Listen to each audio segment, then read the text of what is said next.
What a showdown it turned out to be in the Little Apple. Reagan, OU escapes a come-from-behind victory, 42-35, to extend their season and keep in the college football playoff race. Yes, they did. And the key tonight was Rodney Anderson, a guy who would have thought? Exactly, a guy who had 2 season-ending injuries, the back-to-back seasons, the broken leg against Tennessee, and those neck problems from last year. Comes up big tonight, 2 touchdowns, 147 yards, and that big score at the end of the game to put the Sooners ahead and give them the win.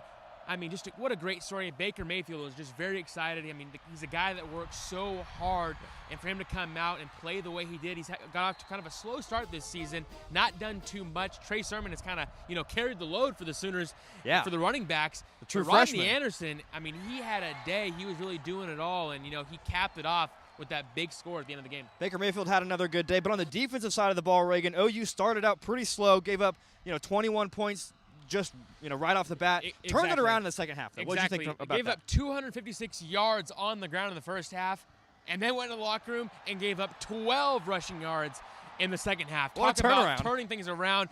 But the thing is, and I'm seeing the same problems week to week with the secondary. Kansas State does not throw the ball very much, but when they did, they had some big plays, and that should be concerning for the Sooners heading forward when you're out to play Texas Tech, Oklahoma State, and TCU, 3 teams who love to throw the football. Yeah, nonetheless, OU was very pleased getting out of Manhattan with a win, and here's what they had to say after the game. The fun part about this team is we got guts, and we're still getting better. We're still a work in progress, and that's part of it.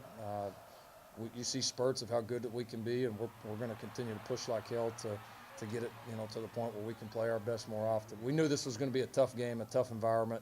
I told them all week. After I know, again, I don't want to put words in Kansas State players or coaches' mouths, but I knew after how that game went last week that we'd probably see a little bit different team, and so was no surprise. Bill Snyder's on the other sideline. That team's going to be ready to roll, and they certainly were. So it was a fun environment, great comeback win on the road, which are hard to do. It's a huge game for Rodney.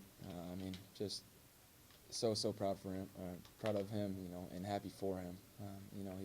He's a guy that works so hard, and he's just had the past 2 years injuries that are just kind of freakish things. Broken leg on a kickoff at Tennessee, and then in his spring practice, his neck injury. So he's had a rough go at it, but he's a guy that works so hard, and everybody's going to be so happy for him because he puts everything he has in it, and to have the result he did tonight. He played well last week, and then he's just going to keep building on it. So it's his first year in college playing, so he's just going to keep building on it and keep getting better. Well, Caleb's come on the last few weeks, and him and Obo are a big part of what we do. All our linebackers have to play well for us. Those are our, most dynamic players, in the front seven. That was huge. The fumble I thought was big. We were kind of reeling at the time of the two. So those were big turnovers. Keeping the game, keeping our offense, giving them a couple more opportunities.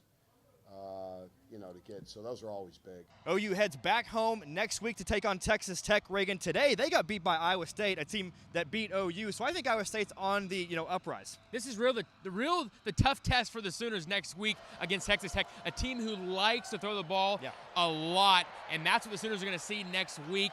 And with the secondary woes that we've seen in recent weeks, it's going to be tough under the lights. It's going to be a big game for the Sooners. Homecoming, like you said. I mean, it's going to be a big game, but I think, this is going to be the first test, like I said earlier, for the Sooners before they head into Oklahoma State and TCU. It's kind of a gauntlet for them. Yeah, I think so. Obviously, you've got Nick Shimonek coming in. You've got Cliff Kingsbury, Baker Mayfield taking on his former team, Lincoln Riley taking on his former team. I see a lot of similarities to what we saw last year. Maybe not as high scoring, maybe not as many yards. I mean, Patrick Mahomes had a day down in Lubbock last year, but I see another, kind of high scoring game, and it comes down to, I guess, which team can score more points. Yeah. And I mean, that's always the answer, but I mean, these are two defenses that really struggle, and so it's about, which quarterback can do more. Yeah, I think so. OU escapes, get another win on the road. They'll be back home next Saturday, 7 o'clock primetime, ESPN2 or ABC. We will find out later, but until then, stick with OU Nightly and OUNightly.com for more information. For Reagan Ledbetter, I'm Carson Williams.